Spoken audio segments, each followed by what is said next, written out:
Yeah, viewers all over the world, as you already know, my name is Ogbuefi Ezeana ugochitubelu Oraifite. I'm an ancient high priest. Abụ m onye isi nchụaja na ugochitubelu ọdịnala temple. Anyị na-agba afa miri emi n'okwazi ọrụ mmụọ dị iche iche. Abụkwazi m onye isi nchụaja na ọdịnala evangelical mission. Bụrụkwazi onye mgbasa ozi ọdịnala Igbo. So you can call me a priest or an evangelist. I will answer. My mission is to help people live better life. N'ụbọchị taa n'oge awa nke eziokwu isiokwu anyị bụ my advice to called ones part 5. Yes, ndụmọdụ nwere ọ bụrụ na ịbụ onye akpọrọ ọrụ, ihe na-ewusi kịta bụ ndị akpọrọ ọrụ na-achọ ike mbute, na-achọ ịba n'ụkpọ ọgwụ nke na-agba anya mmiri karịa na ụfọdụ ụmụ nwaanyị anyị ndị bata na dibịa na-enwezi obi mkpume. Ọtụtụ n'ime ha amarọ m na ego ka ụfọdụ n'ime ha na-achụ, mana obi ụfọdụ n'ime ha dị redi iri ogboma. Ụfọdụ n'ime ha na-achọ ose na abụ ka ama na ha enweta ebe ha enweta original ose na abụ.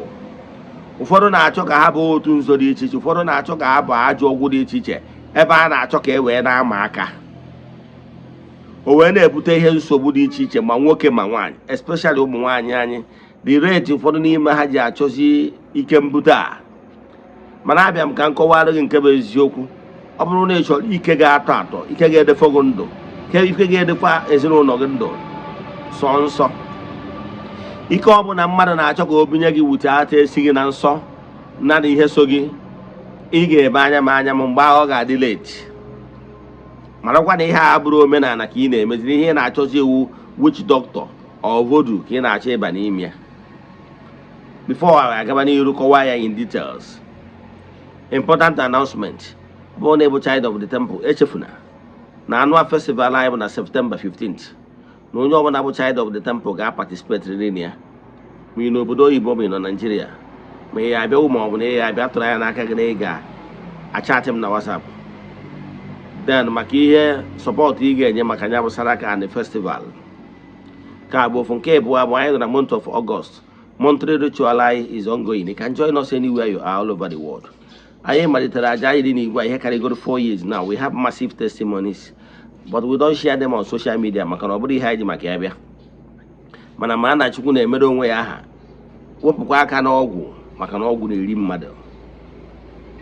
Ya bụ ọ bụrụ na ị chọrọ iso ya n'isi ụtụtụ, ejego m na temple chụọ aja, gọọ ọfọ, kwubi okwu n'isi ndị sonyere anyị, the friends of the temple, children of the temple, members of Eze-Ana Restoration Evangelical Mission and Consecrated Group.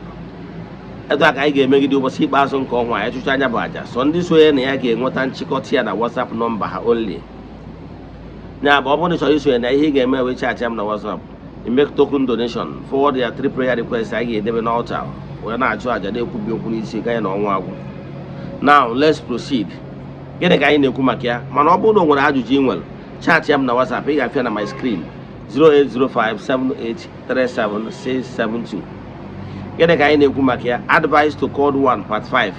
Mana taa achọrọ m ka m focus ya more n'ebe ụmụ nwaanyị anyị nọ, maka ihe m fụrụ kịta na-agba anya mmiri. And ọ bụrụ na akọrọ etụrụ ya, a sị na arụ gba arụ, ọ bụrụ omenala. Because of our younger ones and earnest seekers, that is genuine seekers, ka anyị chọọ ka mee ndụ aka na ntị a dịka okenye dịgoro ugoro ọ da-akpọ n'ihe gbasara ọdịnala. Gee ntị, ọ bụrụ na ị chọrọ ịta atọ n'ihe gbasara ọrụ mmụọ,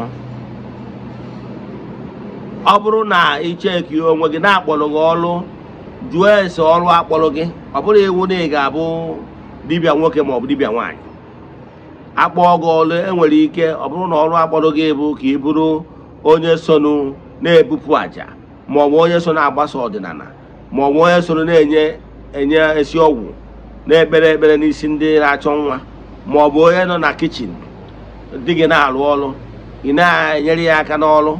O nwere ike ọ bụrụ ihe a ka akpọrọ, o nwere ike ọ bụrụ na akpọrọ ka ị bụrụ full time and so on and so forth. E nwere ụzọ dị iche iche mmadụ ji abụ onye ozi. Ọ bụrụ akpọghị adaghị n'ịbụ onye ọrụ, ọ bụrụ iwu n'ihi eje chọwa chemba, chọwa ụlọ ọrụ, chọwa ụlọ agwụ. Nke a bụ ofu. Nke bụ nna-achị ịkọwara gị bụ ọ bụrụ na akpọrọ gị ọrụ, mana na o nwere ihe ị kwesịrị imegoro. Nke mbụ, jụọ onwe gị ajụjụ: ị dị ready? Ị nwere passion for this work? Nke abụọ, i decide go ka i detoxify ya onwe gị mpụ na mpụọlọji ị carried over from where you are coming from. ị nwere ike ịbụ onye na-eje pati, ịbụ onye Ross girl bụrụ Ross man, ị nọrọ na street. O nwere ọtụtụ ndụ ọjọọ niile imegoro onwe gị engage with. Ịbata n'ọdịnala na ịchọrọ ịbụ onye ọrụ mmụọ, ịchọrọ ka mmụọ were ụkwarụ ngwa ọrụ, ihe izi ị ga-eme bụ ịgba mbọ etu ị nwere ike ịkwụsị ajọ ndụ ndị a. Ihe akwụsị iri ndụ mpịtọ, ihe akwụsị ụmụ ihe niile agwa iko.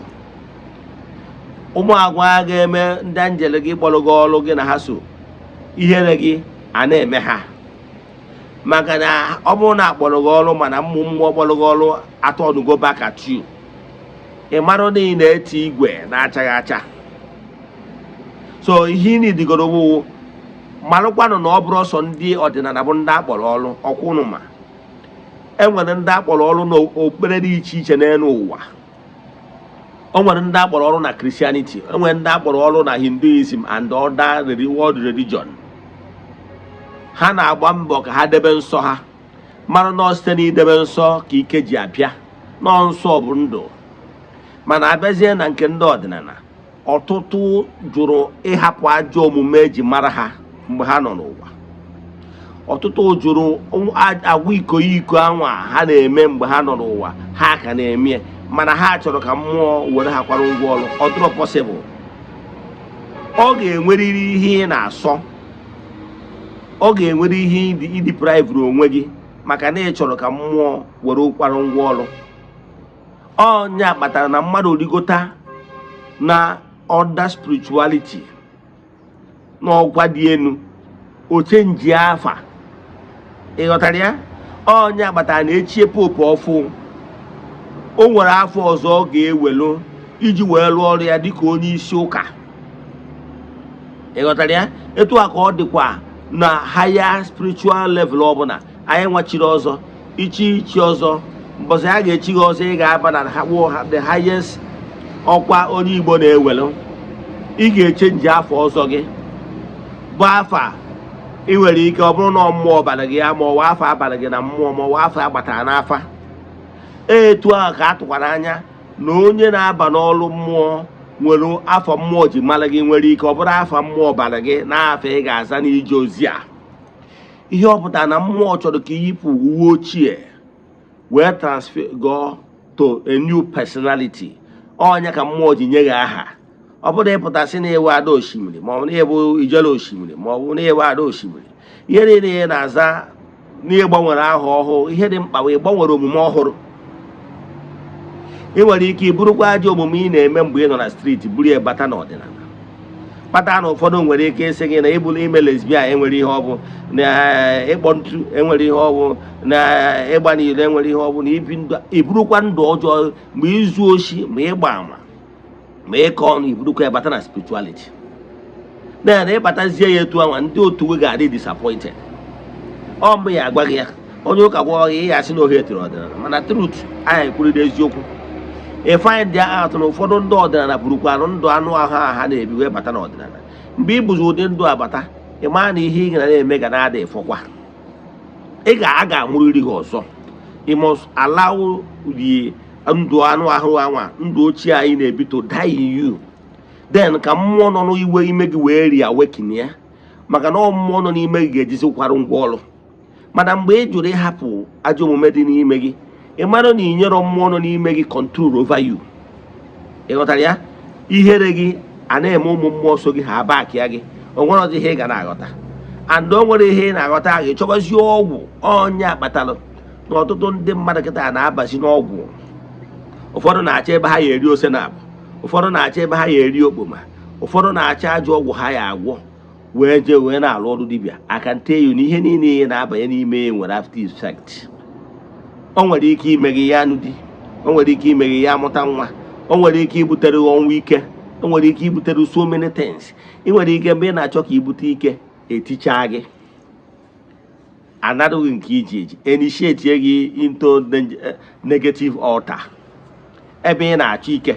And otu especially ihe o ji ewute too much, the rate ụmụ nwaanyị ji achụ ya na nke ikpeazụ a anọ nya betara ụfọdụ ndị mmadụ ji agbara ụmụ nwaanyị na-arụ ọrụ ọsọ. Yes, because ha nụchaa ihe ụfọdụ n'ime ha ihe apụkwụ na social media pụta na TikTok, onye a sị na ya na-achọ ije rie ose na onye a na-asị na ya na-achọ ije bute ọgwụ, onye a na-achọ ije rie okpoma, ọsụ na o nwere ihe ndị abụ. Kedu ka isi ehopu na nwoke gị na-ebi n'ụlọ ama atụba gị ụjọ gbaa ọsọ ma ọ chụpụ gị na bie? Ime ọnụ ụmụ ihe niile na-aka ọkpata na ụfọdụ ndị ọtụtụ ụmụ nwaanyị na-alụ ọrụ anụrụ be di. Because nwoke nụchaa ihe niile unu na-ekwu ọ na-agba n'aka na-agba n'ụkwụ, a na-ekwu ị na-ekwu ya n'ọnụ. Nwoke nwere ike ụjọ onwe ya na-atụ ya ọgba ọsọ, hapụrụ gị gbaa ọsọ. Ị bụrụ nwa agbọghọbịa, nwoke nwere ike onye ekwezi ọdọkịta onye pikisi kọlụ gị isi nọ ndị ọgba nje na ọ na-agba onye bịakọta ọkwụsị, mana ọ transis gị na etu isi kwado na ihe ị na-ekwu n'ọnụ ihe iyi eme, nwoke rie mbọ. Ịmụrụ na o nwere ebe nwaanyị na-ejedebe, o nwere ebe nwaanyị ga-ejedebe, o nwere ebe ị ga-ejeruo ibuzie nwoke a na-agbara gị ọsọ. Mgbe gburugburu ọ dịrị etu a, mgbe gburugburu ihe nwaanyị na-alụ bụ fụ nwaanyị na ọgwụ na ọ na-enye ọgwụ na-achọ nwa ma ọ bụ na ọ na-alụ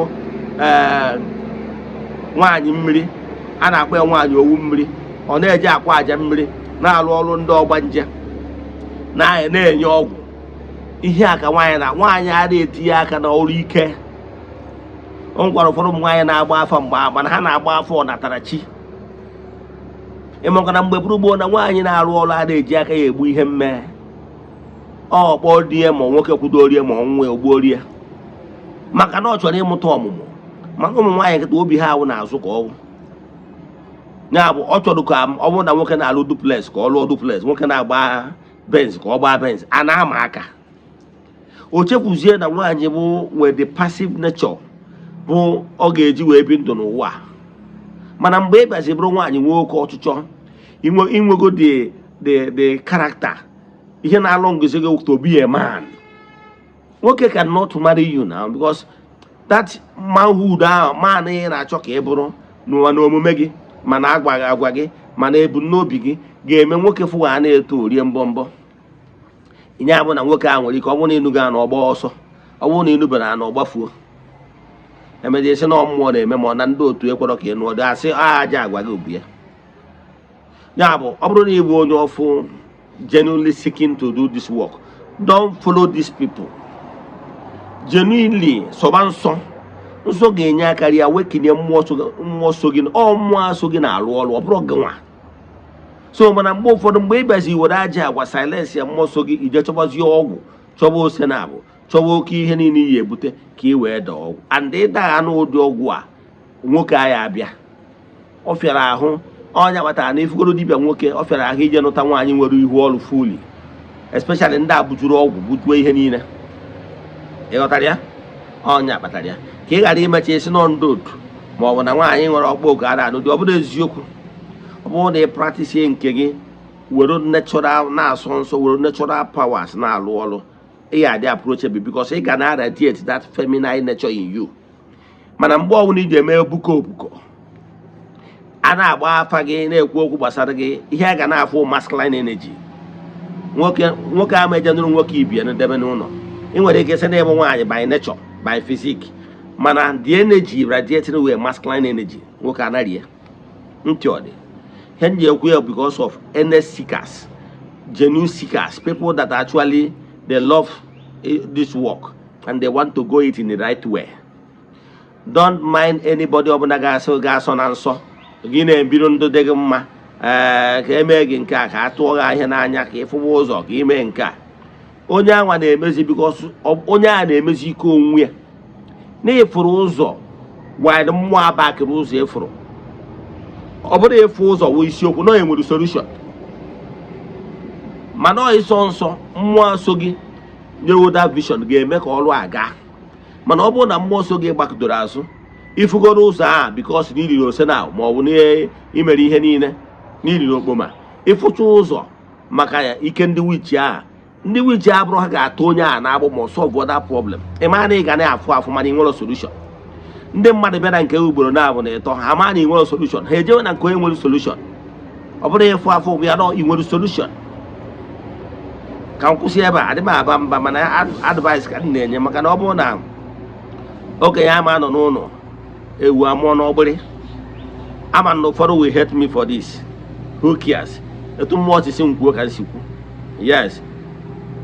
Oji akwa ọma akwa wee na-awụ arụ ya mara onwe ya. Ka a kwụsị iweta ụmụ ihe ga-enye nsogbu maọbụ ihe ga-ebutere ọdịnala aja afa maọbụ ihe ga-etinye gị na nsogbu ga-abụ mgbe o ruoro echi mgbe anwa a na-asị n'imere ọdịnala na o butere nsogbu n'ezinụlọ.